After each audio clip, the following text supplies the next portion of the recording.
Round of narratives, legitimacy, and high-stakes pushback.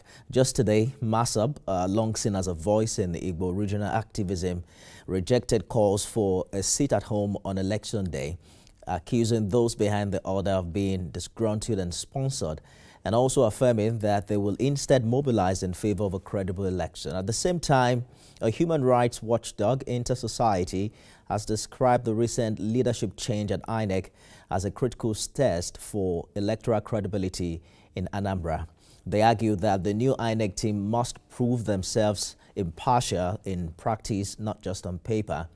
On another front, Governor Soludo insists that the people have taken over his re-election bid, pointing to mass endorsements from teachers to ethnic associations as evidence of genuine popular support. But how much of that momentum is organic and how much is engineered through state machinery? Are dissenting voices being sidelined or silenced? We're joined by Commissioner for Information Law, Mefor, who joins us to answer some of these questions. Thank you for joining us on Beyond the Headlines. You've repeatedly said that the governor's campaign is being taken over by the people, endorsed by teachers, ethnic groups, non-indigenous, and what have you. But how do you respond to critics who say what's happening right now is simply amplifying controlled endorsements to shape public perception rather than actually reflecting genuine grassroots momentum? Thank you for hosting me. And this is an election. You don't expect the opposition to keep quiet. They will keep saying all sorts. But the people have spoken. There is a statement in Igbo language. It says, Obodo Ekwelogo. That means that the Anambra have all agreed that Soludo should continue. Look at my dressing. Can you read my cap? What is written on my cap? That cap is customized. Solution continues. Soludo is Mr. Solution. And then the Anambra are saying that there is no changing him, that he has to be there for another 4 years to complete the good work that he has started. Well, some people would say that the massive endorsements that the governor is enjoying is stage managed. Well, who is stopping them from stage managing theirs? Let's see how they can stage manage and rival Soludo. But I can tell you, we have about 12 candidates in this election, but only about 1 or 2 others that I hear their name. The rest, I don't know them. And yet, even given that we could hear maybe the candidate of APC, that of Labour, beyond these two, we see no other person. And even at that, we cannot say that this is a 3-horse race. No, it is not. It's a battle of unequal. Seriously so. And you see, I wrote a piece days ago when I talked about Soludo setting a new record of how elections in Nigeria should be sponsored, funded. People have taken over the funding of Soludo's election. It has never happened before. In fact, we are just returning from the Ogidi community, where the community contributed and donated to the Soludo campaign 55 million naira. This is just an example of what has been going on, including the students. Students have also contributed. In fact, even before Governor Soludo declared to run, students contributed about 3 million to encourage him to express interest and then purchase his nomination fund. So when people tell you that this is stage managed, that is what we expect a weak, feeble, and incompetent opposition to be saying. Yeah. They stand no chance and they know this. What we see with donations like that, at best, is the donation. We can't tell the intention behind it. It could also be an investment into the future. Maybe if he gets a second term, let us let him know that we are here to support him. But, campaign season like this brings spotlight on the operations of the Anambra state government, especially how some of its appointees and agencies have performed. An example is when there's crisis like the Onitsha traders shooting. I remember that you had released certain public statements committing to prosecution. There was also the issue of the harassment of a core member at some point. Weeks later, there are questions as to the follow-through. What is the current status of this investigation, for instance, the one that happened in September? Is this government committed to publishing regular status reports or even allow independent media access in order to be able to monitor progress in that regard? We have handed over both the cases to the police. They are the ones investigating. They are the ones that will prosecute. Does it bother you, though, that this is one incident too many? Does it also call for the need to rethink the infrastructure as it is currently, given the abuse and loss of life that has been recorded? Yeah, well, you see, yes, you are right to a reasonable extent when you say that that constitutes an abuse. Yeah, and the government is taking it up as such. Government is on top of it, collaborating with the police, so that full investigations will be done, concluded, and prosecution carried out, so that those who have overstepped their bounds will be able to pay for their actions. The last time I was here with you on this matter, I told you about the standard operations procedure, SOP. I talked about code of conduct. The operatives that you made reference to their reckless actions acted outside these two modalities. And because they did, they have to be made to account. And I think that is what a responsible and responsive government should do. That said, the government is always rethinking, always rejigging, always improving upon the security architecture that you have in Anambra.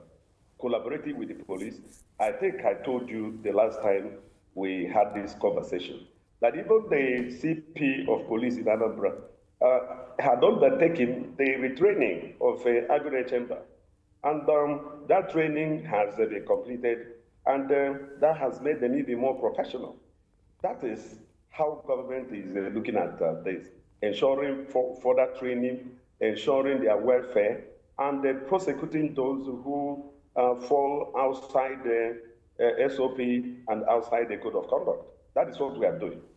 You know, it's even more important now as we count down to the election, because we've spoken to quite a number of candidates in this election who have always made reference to the conduct of these state-controlled security agencies. One of them was the APC candidate who referenced their intervention during the by-election. Another one was the Labour Party candidate who had, maybe not the Labour Party candidate, I think he was the Youth Party candidate who was concerned about their intervention in the forthcoming election. They are not expected to participate, right? But how committed are you to ensuring that they don't influence or they don't become active before, during, and after the November polls?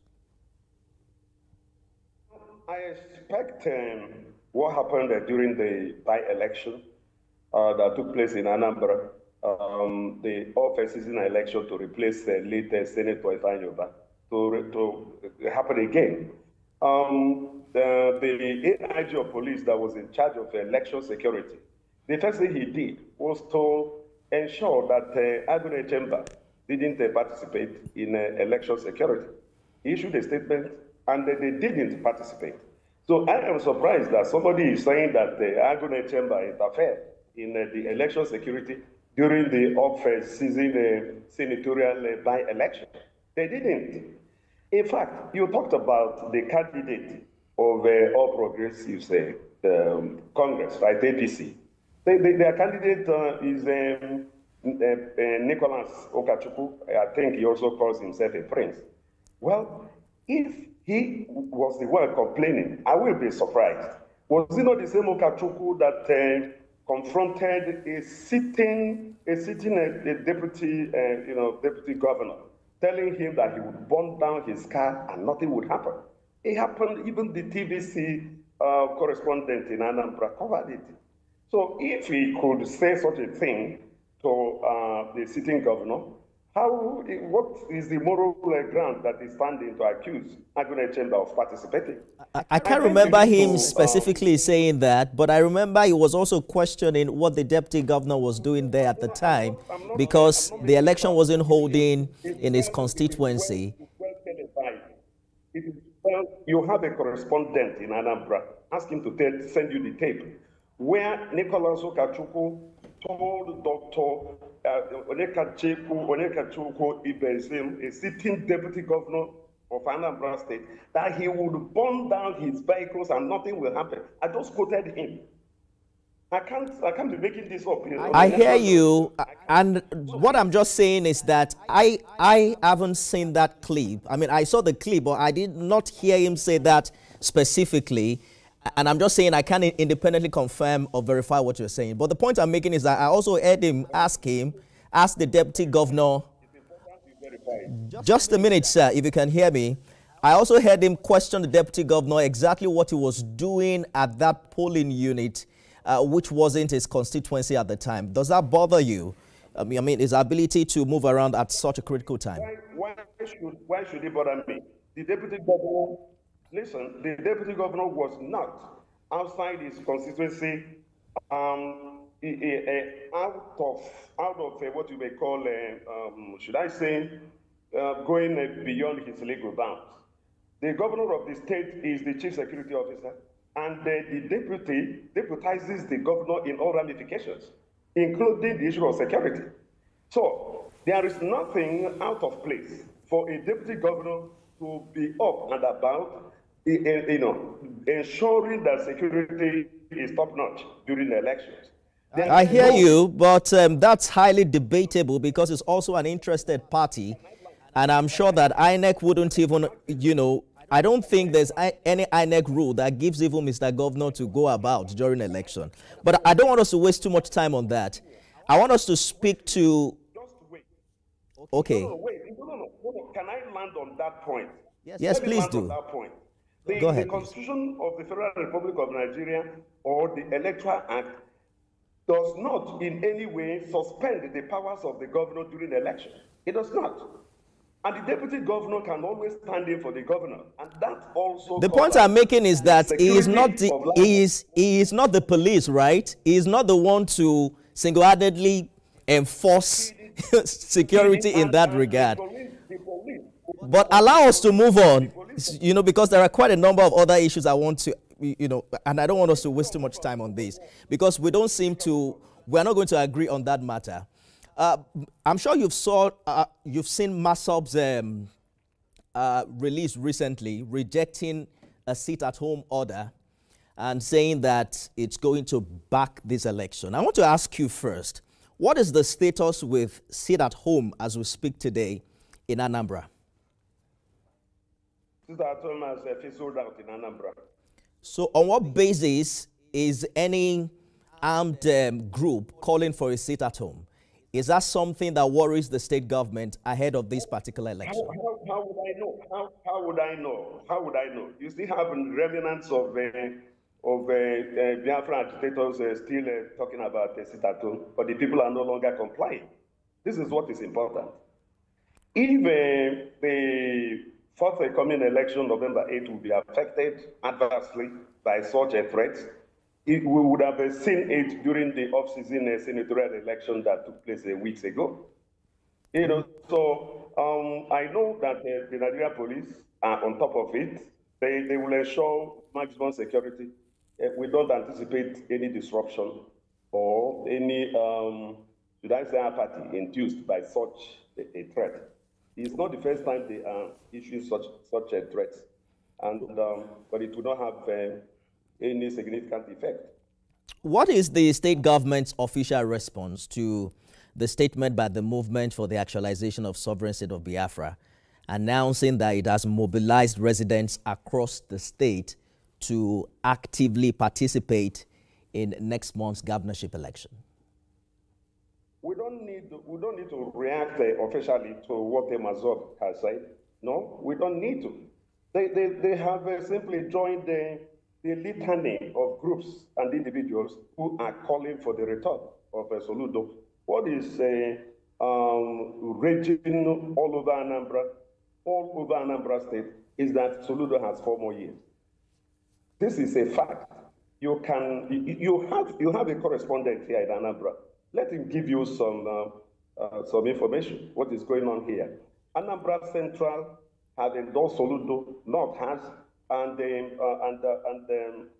South has. All groups from students, ranging from students, traders to the political elite. In fact, I'm just returning from Ogidi, where everybody gathered, the traditional rulers, traders, market women, everybody gathered to say that Soludo has 4 more years. Obode Ekwelugo, the Anambra have agreed. This is the first consensus candidate that we are witnessing since 1999 in Anambra State. The very first consensus candidate. And to prove this, they are offering money to the governor. So Soludo will end up not contributing a fading to his own campaign because the people have taken it over. I hear you, Mr. Mefor, but you agree that endorsement is not the same thing as votes. I am talking about voter apathy, which has been a thing in the Nigerian election, and it's not even limited to Anambra. We hardly have 40% of registered voters come out. So when news like this come out from Mefor, you know, it is a concern to stakeholders. It might not bother the Anambra state government, but I'm sure that it will matter to you that whoever wins this election should win convincingly. We should see, you know. I didn't get that. Can you say that again? I said that your point is valid. There has always been voter apathy, not only in Anambra, but in the entire country. So it is a challenge that we have taken up in this particular election to ensure that we break that jinx and ensure maximum voter turnout come November 8th. I think we will return to review, and you'll see that there will be significant increase or improvement in the voter turnout because everybody is upbeat. People want to really speak with their votes on this election, and I think it's historic. It's something that other states will eventually emulate, particularly to get their people to fund their elections, not the other way around. Before now, what you get is candidates pumping money in the various communities in search of votes. But this time around, communities and individuals and groups are raising money for Soludo openly, raising money. So it is a kind of crowdfunding. It's unprecedented in the annals of the Nigerian elections. And it's something that should be commended, and I believe that Governor Soludo earned it. If you go by the level of performance, kinetic and non-kinetic, physical infrastructure, the other policy interventions like free education, free antenatal, over 600 kilometers of roads already completed, 5 general hospitals, flyovers all over the place, Anambra Beltway, up to five dual carriageways.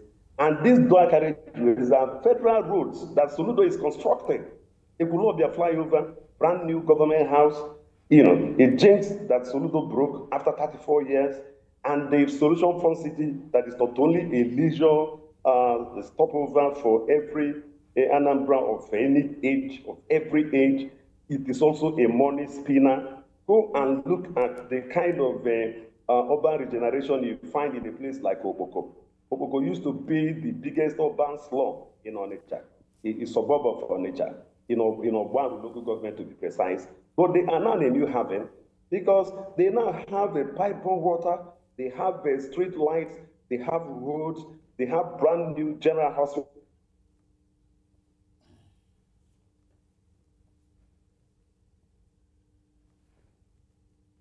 Mr. Law Mefor is the Commissioner for Information in Anambra State. We probably I've lost connection with him as we speak. It depends on who you are talking to part-time. You talk to a spokesperson of the Soludo administration, and it's the best thing that has happened after the invention of sliced bread. Until you talk to the other candidates who also want to wrestle power from him, and then they begin to highlight challenges from security to economy and his inability to be able to turn the tide in some critical sectors of the state. It doesn't matter what the Anambra people really feel or what they think about his performance, and I think that's possibly what we're going to see happen in November. I was going to raise up the issue with Mr. Commissioner as regards the kind of relationship that currently exists between APGA and the APC in Anambra, or perhaps with the president himself, because the last time Governor Soludo was in Abuja, he was wearing a cap, you know, with the inscription "Progressives Working Together." And we've also seen Mr. President visit him to inaugurate some of his projects and spoke very highly of him. There are conversations as to the kind of relationship he has with Mr. President and how much impact that would have on this election. There's also, yes, Mr. Mefor, can you hear me now? I was asking precisely how the relationship between Mr. Governor and the President will impact on how in the Anambra vote in November. I don't know. You need to know when the solution governor says progressives are working together. He is referring to the healthy relationship he has always enjoyed with Mr. President, which dates over 2 decades. And they've been friends. When Asewaju, His Excellency, the President of Nigeria, was when he was the governor of Lagos State, Soludo was the governor of Central Bank of Nigeria. So they are actually peers. They have been good friends, and the president honored the solution governor by paying Anambra State a state visit.